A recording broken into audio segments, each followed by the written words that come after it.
Daily idli தோசையாக சாப்பிட்டு போர் அடிக்குதுன்னா ஒரு நாள் இந்த புட்டு ட்ரை பண்ணி பாருங்களேன், அவ்வளோ சூப்பராக இருக்கும். நான் வந்து பச்சரிசி மாவு தான் எடுத்திருக்கேன். இடியாப்பு மாவு எதுனாலும் எடுத்துக்கோங்க. இதில் வந்து லைட்டாக சுடு தண்ணி விட்டு, ரொம்ப ஹாட்டெல்லாம் இருக்க வேணாம், லைட்டாக வெதுன்னு தண்ணி வச்சு இப்படி லைட்டாக அப்படி தெளித்து நல்லா பெசரி எடுத்தீங்கன்னா புட்டு வந்து நீங்கள் கையில் பிடிச்சா பிடிப்படணும், உதுத்து விட்டால் உதிர்ந்து போயிடணும். லைட்டாக நான் சல்லடையை வச்சு சலிச்சு எடுத்துக்கிட்டேன். இப்போ நான் குழாயில் தான் அவிக்க போகிறேன். குழாய் இல்லாதவங்க இட்லி கொப்பரில் வச்சு கூட நீங்கள் ஸ்டீம் பண்ணி எடுத்துக்கலாம். அடியில் வெல்லம், தேங்காய் பூ, புட்டு மாவு ஒரு 4-5 ஸ்பூன், திருப்பி வெல்லம், தேங்காய் பூ, புட்டு மாவு 4-5 ஸ்பூன், அது உங்களுக்கு எப்படி பிடிக்குமோ அந்த மாதிரி நல்லா ஃபுல்லாக அரேஞ்ச் பண்ணிக்கோங்க.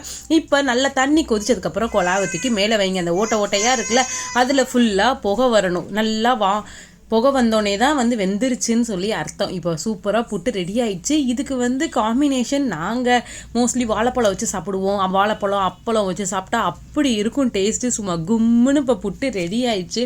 இதில் லைட்டாக நல்லெண்ணெய்யோ இல்லை நெய்யோ உங்கள் டேஸ்ட்டுக்கு தகுந்த மாதிரி ஊற்றி சும்மா அடித்து பாருங்களேன், வேறு லெவலில் டேஸ்ட்டில் இருக்கும். இது செம்ம ஃபில்லிங்காக இருக்கும். இங்கே உங்கள் குழந்தைங்களுக்கு கொடுத்து ட்ரை பண்ணி பார்த்துட்டு மறக்காமல் கமெண்ட் செக்ஷனில் ரிசல்ட்டு சொல்லுங்கள்.